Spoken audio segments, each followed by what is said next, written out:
quý vị đến với công ty trách nhiệm hữu hạn Lê Đoàn. Chúng tôi chuyên cung cấp các sản phẩm và dịch vụ sửa chữa phục hồi kim loại, chống mòn cho thiết bị. Hân hạnh là đại diện phân phối chính tại thị trường Việt Nam cho các thương hiệu sản phẩm sửa chữa công nghiệp nổi tiếng trên toàn thế giới. Và thưa quý vị ơi, ngày hôm nay xin mời quý vị hãy cùng theo Minh Hiền đến với một ngày làm việc đầy năng lượng và chuyên nghiệp của đội ngũ kỹ thuật đến từ Lê Đoàn, cùng với các sản phẩm của Depcon. Và công việc ngày hôm nay của chúng ta là gì đây ạ?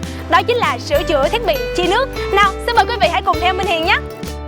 Và như quý vị đã biết là sau nhiều năm sử dụng, thiết bị chia nước trong hệ thống đường ống nước giải nhiệt tua bin thường bị xói mòn phần đầu của các cánh chia nước do trong nước bơm có lẫn tạp chất.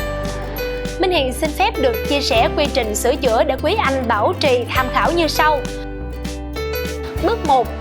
Mài tạo nhám hoàn toàn bề mặt kim loại tại vị trí cần được đắp sửa chữa. Bước 2.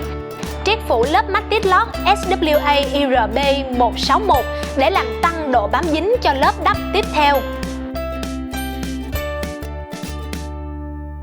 Bước 3.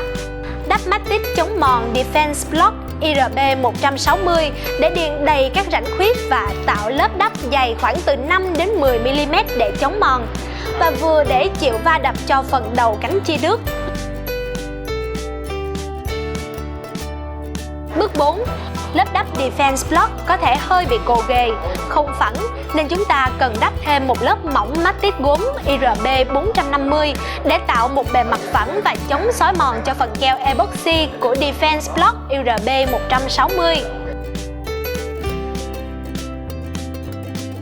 Bước 5 là bước cuối cùng, phủ sơn gốm Brushable Ceramic IRB210 dày 0.5 mm, vừa có đầy đủ các tính năng chống ăn mòn hóa học, chống xói mòn và cũng như là tạo lớp phủ hoàn thiện bên ngoài thật nhẵn.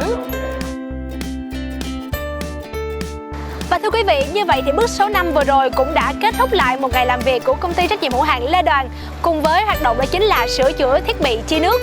Quý vị cũng thấy đó, sau hơn 20 năm hoạt động và làm việc thì chúng tôi luôn tự tin với sự am tường về các thông số cũng như là cách sử dụng trên từng sản phẩm, tự hào về đội ngũ kỹ thuật lành nghề cùng với những dịch vụ sửa chữa phục hồi được các nhà máy công nghiệp đánh giá cao về độ hiệu quả. Uy tín, chất lượng và hợp tác lâu dài chính là những mục tiêu kinh doanh mà Lê Đoàn luôn gắn kết và nỗ lực thực hiện. Nên ngay bây giờ quý vị còn chần chừ gì nữa mà không nhấc điện thoại lên và gọi điện cho 2 số hotline của Lê Đoàn để được hỗ trợ về kỹ thuật ngày hôm nay. Còn bây giờ thì xin chào và hẹn gặp lại.